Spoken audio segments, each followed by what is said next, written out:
Lincoln County Municipal Court is reconvened. Please be seated. All right, we are on the record in case number 25 TRD 01258, captioned the State of Ohio versus Jeremiah Mackey Jr.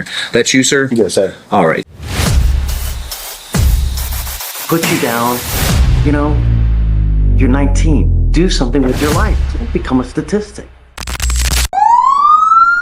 So the record should reflect that the defendant is present in the courtroom today. Miss Yeager is here on behalf of the State of Ohio, and this matter is scheduled for a trial to the court. The defendant is charged with 2 counts of involving driver's license violations. One is driving under a OVI suspension, and the other is driving under a, it looks like it says security on the citation, but according to the new Albany Municipal Code, it's basically just driving under a forfeiture. What I have is a financial responsibility. Yeah. So the driving under an OVI charge, or under an OVI suspension charge, is a first-degree misdemeanor. Carries up to 180 days jail, up to a $1,000 fine, and up to a 1-year license suspension. Does carry mandatory minimum penalties of up to, or of at least $250 fine, a 1-day license suspension, and at least 3 consecutive days in Lincoln County Jail. The other charge is an unclassified misdemeanor, I believe, is it not? Yes. Yeah, so it doesn't carry any potential jail time. And either way, if the defendant were to enter pleas of guilty or be convicted of the offenses, they would merge for the purposes of sentencing. So there'd only be 1 conviction. Ms. Yeager, is the state ready to proceed with trial today? Yes, Your Honor. However, Mr. Mackey informed us he actually wanted this set for a jury trial, not a bench trial today. All right. And Mr. Mackey, what do you have to say about that? She is absolutely correct, Your Honor.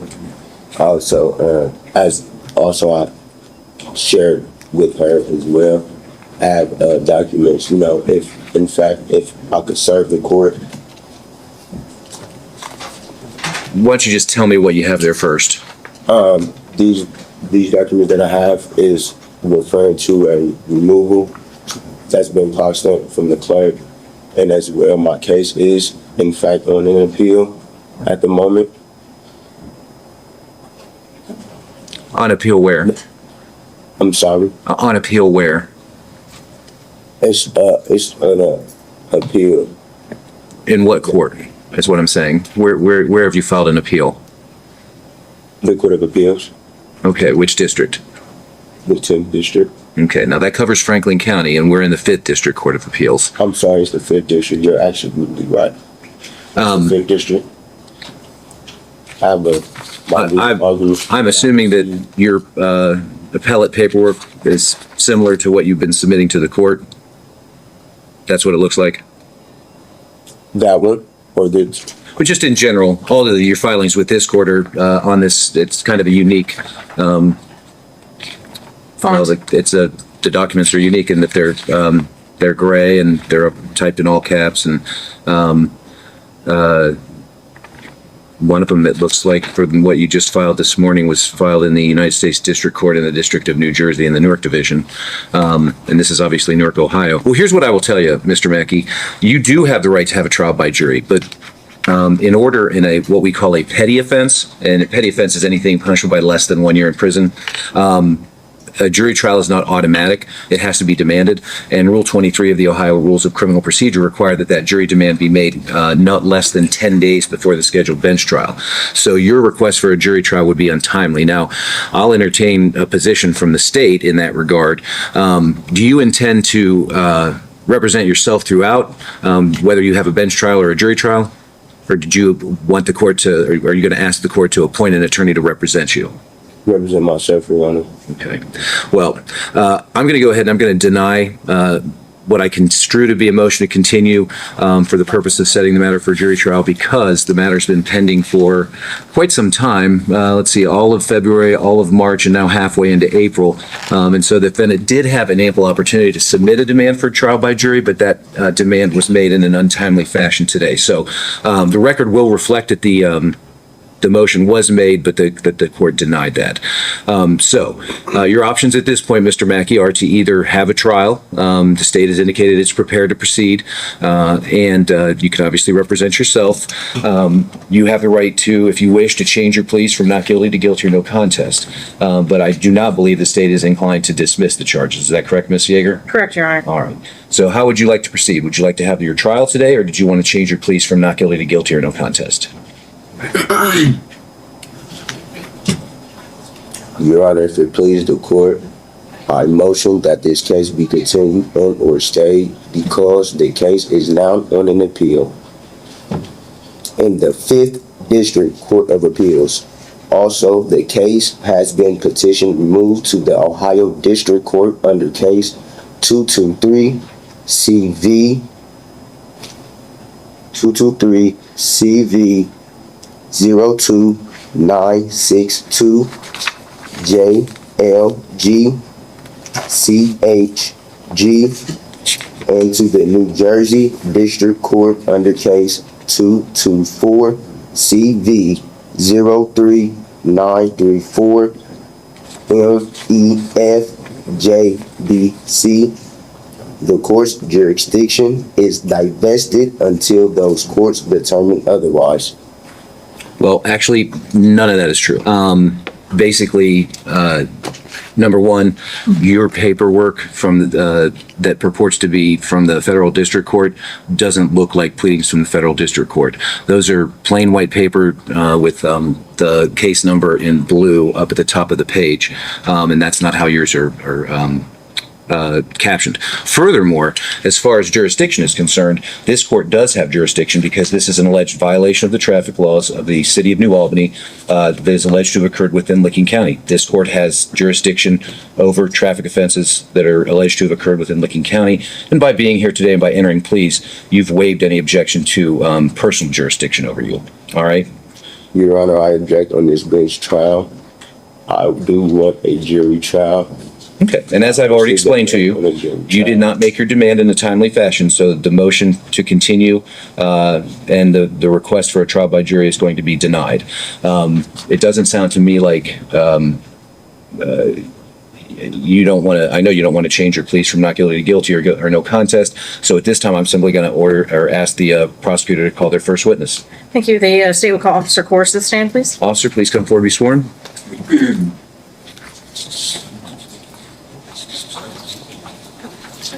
Oh, actually, before he does that, Mr. You can have a seat, but Mr. Mackey, you indicated that you do wish to represent yourself, correct? Was that right? Okay. So you have the right to be represented by an attorney by hiring one of your choosing. You're also eligible to ask the court to appoint an attorney to represent you at no cost. If you qualified based upon your income, your expenses, your household size, the court would appoint an attorney to represent you. However, if it's your intention to represent yourself, it is necessary to execute a written waiver of the right to counsel. 1258. So I'm going to have the bailiff hand to you a form entitled attorney waiver. I'm just going to read it into the record in open court right now.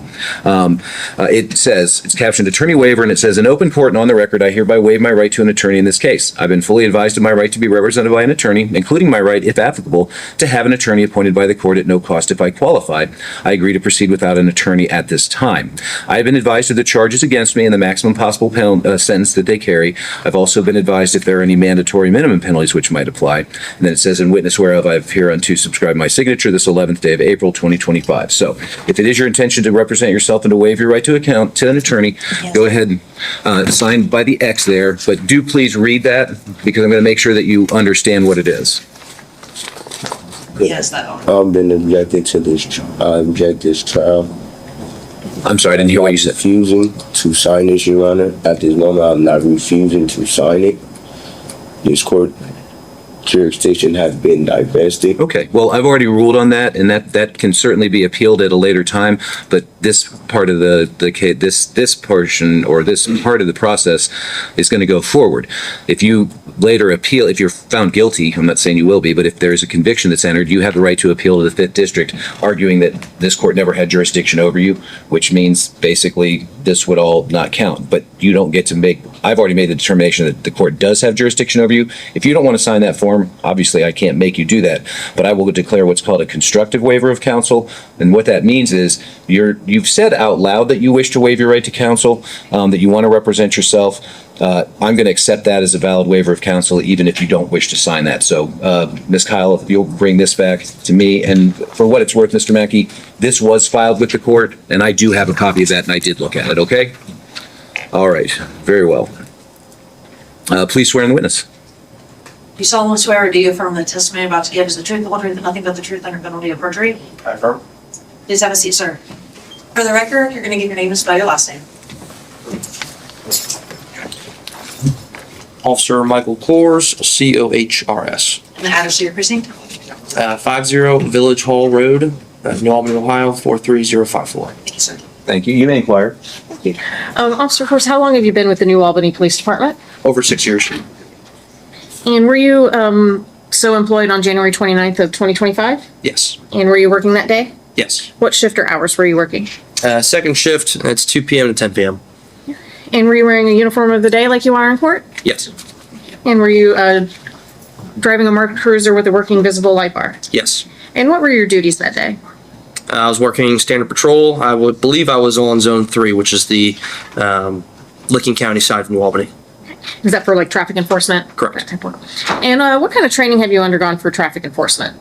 I was trained at the Columbus Police Academy over 2 weeks of traffic enforcement to include all traffic laws and proper traffic stops and procedures. And as of January 29th of 2025, were you up to date on all continuing education, training, and certification requirements? Yes. We're going to draw your attention to about 4:50 p.m. Whereabouts were you on patrol at that time? I was on Beach Road heading southbound just north of State Route 161. And is that in the city of New Albany in Licking County, Ohio? Yes. While on patrol, what first drew your attention to the defendant's vehicle? As he was traveling northbound, making a left turn onto the State Route 161 westbound on-ramp, I observed he had dark tinted windows, which initially drew my attention. And then as he passed me, I made the right-hand turn, drove behind him, and entered his license plate. Okay, and did his license plate, when you ran that, return anything? It did. It turned through my mobile computer, through our leads program on there. I observed that his license plate had expired, or registration, I should say, expired on July 8th of 2024. And so when you approached the defendant for the stop, did you inform him as to the reason for your traffic stop? I did. And did he have anything to say about that? He stated he was aware that the registration had been expired. Okay. And did he have a driver's license for you too? He had an identification card. An ID card? Okay. Were you able to then go back to your mobile unit and run his driver's license status? Yes. And what did that return?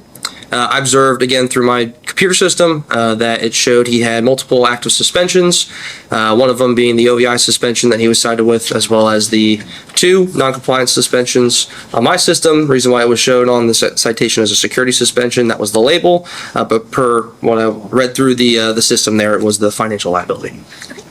Nothing further for this witness at this time, Your Honor. All right. So, Mr. Mackey, you have the right to ask this question witnesses. You have the right to ask this witness questions if you wish, but you're not required to. And once the state's rested its case, you'll have the right to present evidence on your own behalf. But this portion of the trial is just for questioning. Do you have any questions for the officer? No, Your Honor. All right. Officer Coors, you may step down. Any additional witnesses on behalf of the state? No, Your Honor. Subject to the admission of Plaintiff's Exhibit 1, the state would rest. All right. So, Mr. Mackey, the state is asking me to admit the certified BMV records into evidence. If I grant that request, that means I'll be able to consider that in making my decision about whether or not the state has met its burden of proof beyond a reasonable doubt. You have the right to object to whether or not that comes in. Do you have any objection to the court admitting that as an exhibit? To this bench trial, Your Honor, I do. I object to this bench trial, Your Honor. Okay, well, we've discussed that already, Mr. Mackey, so at this time, I'm just asking whether or not you have an objection to the admission of the exhibit. Yes. And on what basis? This court no longer has jurisdiction, Your Honor. Okay. I respectfully. Well, that's non-responsive to the court's question. I'm going to go ahead and I'm going to reflect that the defendant is objecting to the admission of State's Exhibit 1, but I will admit that over the defendant's objection. Does the state rest? Yes, Your Honor. All right. Now, Mr. Mackey, the state has rested its case. In our system of justice, it's always the prosecution's burden to prove guilt beyond a reasonable doubt before a person can be convicted. A defendant is never required to produce any evidence, call any witnesses, introduce any exhibits into the record, or even testify on their own behalf. And if they don't, I don't hold it against them. It doesn't lessen the state's burden of proof. It doesn't diminish your presumption of innocence. But you do have a right to present evidence by calling other witnesses, introducing exhibits into the record, and testifying on your own behalf. If you elect to take the witness stand, however, you will be required to either swear or affirm to tell the truth in giving me your side of the story. Then when you're finished giving your side, you will be required to answer any questions that the prosecutor might have. So other than yourself, do you have any witnesses that you'd like to call today? No, Your Honor. Okay. And do you wish to testify on your own behalf?